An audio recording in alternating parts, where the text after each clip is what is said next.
რამდენი ეს 12%. რატომ მამადრი მე 12% რაღაც მოიკერე. თავრობის საქმეს ხო ჩვენი ექსპერტები შეეცდებიან რომ შეასრულონ და აგვიხსნან რა შეიძლება გულისხმობდეს თავრობის მიერ გამოთქმული ის რაღაც ორი სტრატეგიული მიმართულება რაზე გათვლითაც არის იმედი რომ შექმნილი ფინანსური კრიზისი გადაილახება. ბესო ნამჩავაძე ონლაინ ბიზნეს პორტალიდან Facts Check G-დან ისაუბრებს ქამრის 12%-ით მოჭერის ეფექტზე, ხოლო ინვესტიციების პერსპექტივას მარინა გულედანი საინვესტიციო ბანკ კავკასიის ფაინანშიალიდან გაანალიზებს. მოგესალმებით ორივეს და მოდი დავიწყოთ ქამრების მოჭერით. ბესო, თქვენ მოგმართავთ ციფრებში გამოხატული და მათ შორის აი ბიზნესის კითხვას რომ უპასუხოთ და ჭყონიას მათ შორის რას ნიშნავს რამდენს ნიშნავს და რაში უნდა დაიხარჯოს ეს რომ ეშველოს საქმეს და ეშველება თუ არა. მოგესალმებით და გიპასუხებთ. მთავრობა მიგულისხმა, რომ ადმინისტრაციულ ხარჯებში ამცირებდა 12%-ით. ადმინისტრაციულ ხარჯში შედის როგორც ხელფასები და პრემიები, ასევე შედის სახელმწიფო შესყიდვები, რომელზეც დაახლოებით წლის განმავლობაში იხარჯება მილიარდ ლარამდე, 2015 წელს მილიარდი ლარია გამოყოფილი. თვითონ ციფრი 12% პოლიტიკური კონტექსტიდან გაჩნდა იმ ეტაპისთვის, როდესაც გააკეთეს განცხადება, უკვე 2015 წელს ლარი 12% იყო გაუფასურებელი და კონტექსტი იყო ჩვენც ისე გავიჭირვეთ თავს როგორც თქვა ხალხს გაუჭირდა ეს რომ გადავიყვანოთ ციფრებში ავიღოთ ანუ ადმინისტრაციული ხარჯი მისი 12% გამოდის დაახლოებით 250 მილიონი ლარი და ესე იგი დავკვირდი რომ ამდენით შეამცირებენ ბიუჯეტის ხარჯებს, მაგრამ ეს არ იქნება საკმარისი, რატო ჩვენ ბოლო დღეებია უკვე თავრობამ ფაქტიურად დაადასტურა რომ 5%-იანი ეკონომიკური ზრდის ნაცვლად გვექნება 2%-იანი ეკონომიკური ზრდა. ეკონომიკური ზრდის პროგნოზის შემცირება ნიშნავს რომ აუცილებლად შემცირდება საგადასახადო შემოსავლების სახელმწიფო ბიუჯეტში და დაახლოებით მინიმუმ 200 მილიონი შეგვიმცირდება საგადასახადო შემოსავლები, ანუ რასაც შევამცირებთ ხარჯებში ადმინისტრაციული ხარჯების შემცირების კუთხით, ამდენით შემოსავალიც შეგვიმცირდება. ანუ რაც მივიღოთ ბიუჯეტის ეფექტი ნული იქნება. ხო, ბიუჯეტის დეფიციტი არ შემცირდება. ჩვენი მიზანი ლარის კურსის გასამყარებლად და იგივე რომ ფასების დონე არ გაიზრდეს, არის ბიუჯეტის დეფიციტის შემცირება ჩვენი მიზანი. ამიტომ მე ურჩევ თავრობას უფრო მეტად მოხდეს ხარჯების შემცირება, თუ გვინდა გასული წლის მოვლენები არ გამეორდეთ. ასევე გავითვალისწინოთ კიდევ 12%-ით? ხო, ნუ ცოტა პრაგმატულები რო ვიყოთ, შეიძლება ხა ერთ წელიწადში ადმინისტრაციული ხარჯების შეამცირო, თქვა ორჯერ ანუ 500 მილიონით ძალიან რთული იქნებოდა. რატო აი წინა წლებში იმდენი პრემია გამოიწერეს, მე ვფიქრობ რომ შეიძლება და ბევრი ფიქრობს რომ არა უშავს თუ 50%-ით შეიმცირებენ. ხა, ნუ თუ საერთოდ არ გაცემენ პრემიას, თქვა შეიძლება ეს იყოს კიდე 100 მილიონი, მაგრამ ესეც არ არის საკმარისი.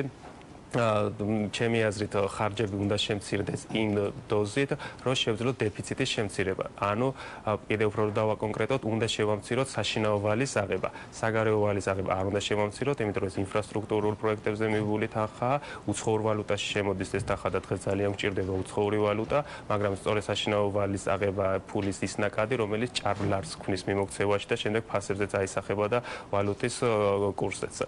ამ მიმართულებით უნდა ეს ხარჯების შემცირება როგორ აისახება სამუშაო ადგილებზე, მაგრამ თუ ეს მოაკლდება ადმინისტრაციულ ხარჯებს გასაგებია, მაგრამ არ უნდა მოაკლდეს ალბათ სხვა ხარჯებს, არა, მათ შორის თქვათ ინფრასტრუქტურულ ხარჯებს. და ფასებს რაც შეეხება ფასებზე ორი ფაქტორია, ხო, ფულის მასის შემცირება ერთ-ერთი ფაქტორია, რომ ფასების ზრდა შეაჩერო, მაგრამ ჩვენ ახლა სხვა მხრიდან გვაქვს ფასებზე ზეწოლა, ხო, ეს არის ვალუტის კურსი.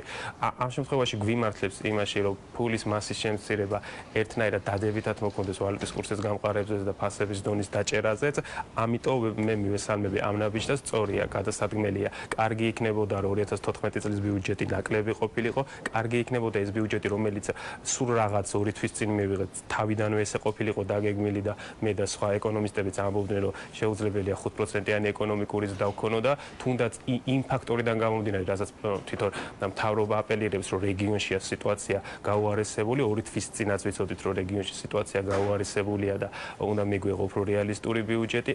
წელს ბიუჯეტის დეფიციტი ჩადებული გვაქვს მილიარდ 200 მილიონი ლარი, ამას ვერ გაუძლებს ჩვენი ეკონომიკური პოტენციალი, მით უმეტეს თუ გავითვალისწინებთ, რომ წლის პირველ ნახევარში ფაქტიურად აგროვებენ ფულს, დეფიციტური არ არის ბიუჯეტი და ბოლო თვეებში გადადის ეს დეფიციტი, წელსაც იგივე სცენარი მეორდება, მაგალითად გამართლებული იყო ეხლა რომ იანვარ-თებერვალში დეფიციტურად არ დახარჯეს ფული, დეკემბერში დახარჯეს, იანვარ-თებერვალში აღარ დახარჯეს, რომ ზეწოლა არ ყოფილიყო ლარის კურსზე, მაგრამ საწავე ფული გადავიდა ტვირთი მომდევნო თვეებზე, ხო?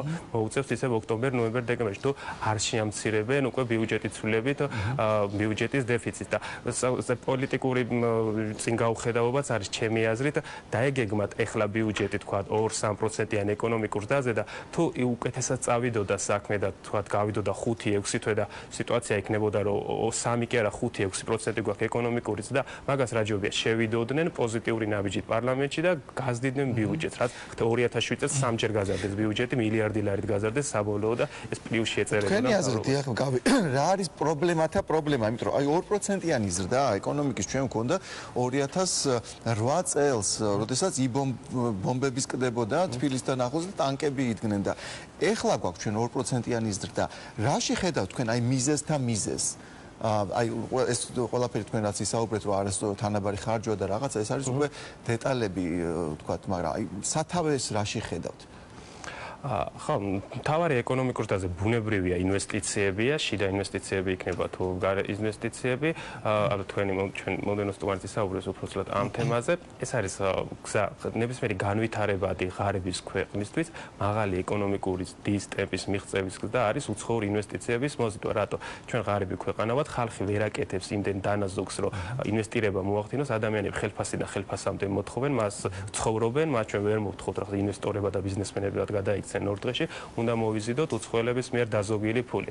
რადგან მაგდა უფრო ჭარბი კაპიტალის საშუალება. მე პრინციპში უფრო ზოგადი მიზეზი მაინტერესებდა, აი ხო არ ხედავთ რომ არის მართვის პრობლემა, იმიტომ რომ ჩვენ იმ სიტუაციაში, როდესაც მთავრობა აცხადებს, რომ ეს ლარის ესეთ დრამატული ვარდნა დიდწილად იყო პანიკით გამოწვეული, ჩვენ ხედავთ რომ აი იწყება გადაბრალება, რომ აი იქ იყო საბოტაჟი ეროვნული ბანკის მხრიდან, იმავდროულად აცხადებენ რომ რაღაც სტრატეგია აქვს გადაჭრის პრობლემის, მაგრამ რა სტრატეგია არ ცხადდება, სრული ბუნდოვანება, გაურკვევლობა. ჩვენ მაგალითად გვინდოდა მოგვეწვია დღეს ეკონომიკის სამინისტრო, რომელიც რა თქვა უფრო ნათელს მოფენდა ამ სიტუაციას, მაგრამ გითხრეს რომ აი მინისტრის გამოჩენის ლიმიტი მედიაში კვირის განმავლობაში უკვე ამოიწურა და ჩვენ აღარ შევხვდა ასე რომ ვთქვათ.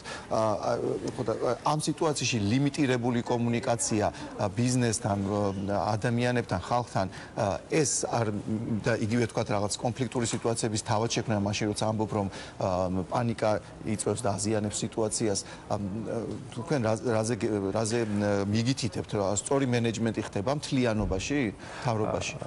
ხო, გეტყვით, მე პირველში არ ვეთანხმები იმას, რომ ლარის კურსის ამდონით გაუფასურება პანიკით არის გამოწვეული. საერთოდ მე თუ ნებისმიერი სხვა ეკონომისტი ან თუ ოპოზიციურად, მთავრობის მიმართ ოპოზიციურად განწყობილი პოლიტიკოსი არ გამოსულიყო, საერთოდ არ გამოჩენილიყო ტელევიზორში, რადიოში, დღეს მაინც გაუფასურებული იქნებოდა ლარის კურსი. ამას საერთოდ არ უნდა ხელოვნურად პანიკის შექმნა და რაღაც, როდესაც სწრაფად უფასურდება ვალუტა, ამას ადამიანი ხედავს გამოკვლ ბილბორდებზე და უკვე შიში იპყრობს.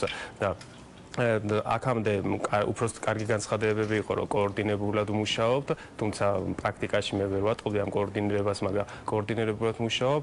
ეხლა ამის თქვა, რომ მით უმეტეს თუ საბოტაჟი იყო, რაში იყო კოორდინაცია საბოტაჟი, როგორც სულიად გაუგებარია ჩემთვის ეს და ხო, მე ეხლა მე მგონი მკითხეთ და დამავიწყდა, მე თქვა, ეს კარგია ძალიან ასევე გამოცხადებული პრივატიზაცია. ამ შემთხვევაში უბრალოდ აქაც მინდა ვთქვა, რომ პრივატიზაციის გაფართოება რომ დაგვეწყო არ იყო ამისთვის აუცილებელი, რომ ლარის კურსის ამ დონეზე დევალვაციას დავლოდებოდით.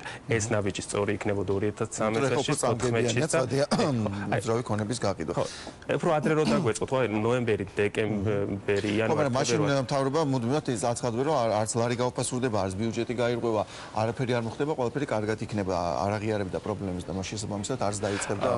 გასაგები, მაგრამ პრივატიზაცია ხო ცოტა ეკონომიკური ხედვის ნაწილია. დიახ, დიდი მადლობა. მოდი ამ თემას გავაგრძელებ, უკვე ვქალთ მარინასთან საუბრით. პრივატიზაცია, რომელიც ციფრები გვაჩვენებს, რომ ბოლო 2 წელიწადში